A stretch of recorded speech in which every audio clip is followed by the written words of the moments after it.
হরে কৃষ্ণ বন্ধুরা, আজকের পর্বের আলোচনার বিষয় 2025-এর দোল পূর্ণিমার দিনে ভুলেও করবেন না এই 8টি কাজ, নতুবা জীবনের চরম দুর্ভাগ্য নেমে আসবে।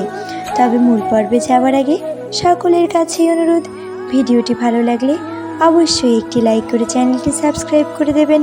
আর যারা অলরেডি সাবস্ক্রাইব করেছেন তাদের জানাই অসংখ্য অসংখ্য ধন্যবাদ এবং কমেন্ট বক্সে লিখুন জয় রাধা মাধব। চলে যাচ্ছি মূল পর্বে। বছরে যে কয়েকটি পূর্ণিমা রয়েছে তার মধ্যে সবচেয়ে পবিত্র দোল পূর্ণিমার এই তিথি। এই দিন অবশ্যই যে কাজগুলো থেকে বিরত থাকবেন সেগুলোই আজকের ভিডিওতে আলোচনা করছি, তাই সম্পূর্ণ ভিডিও মনোযোগ সহকারে দেখার অনুরোধ জানাচ্ছি।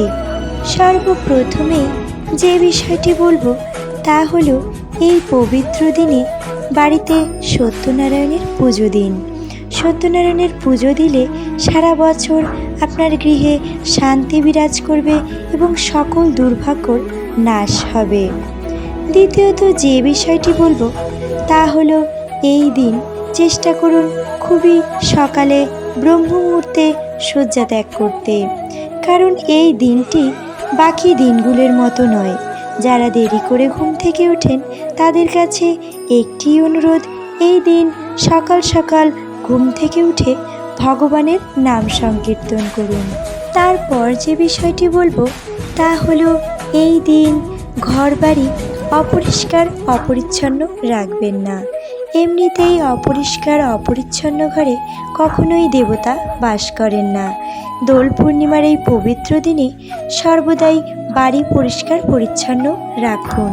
তারপর যে কথাটি বলবো তা হলো এই পবিত্র দিনে অবশ্যই নিরামিষ আহার গ্রহণ করুন।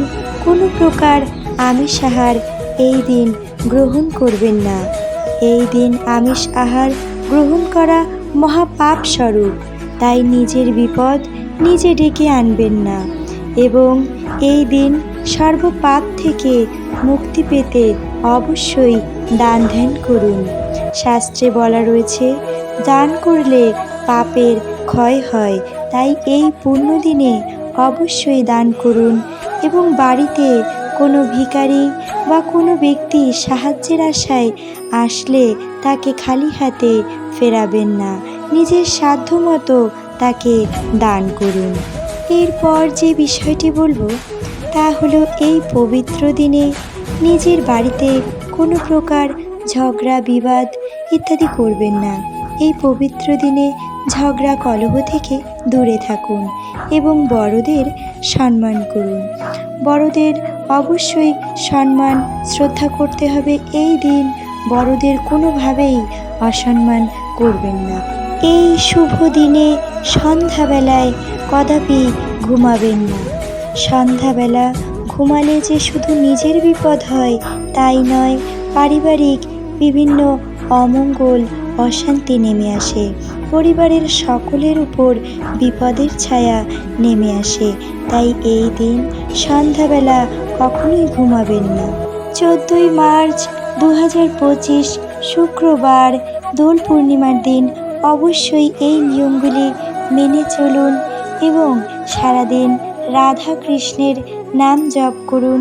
রাধা কৃষ্ণের আশীর্বাদে আপনার জীবন হয়ে উঠবে মঙ্গলময় এবং এই কাজগুলো করা থেকে বিরত থাকুন।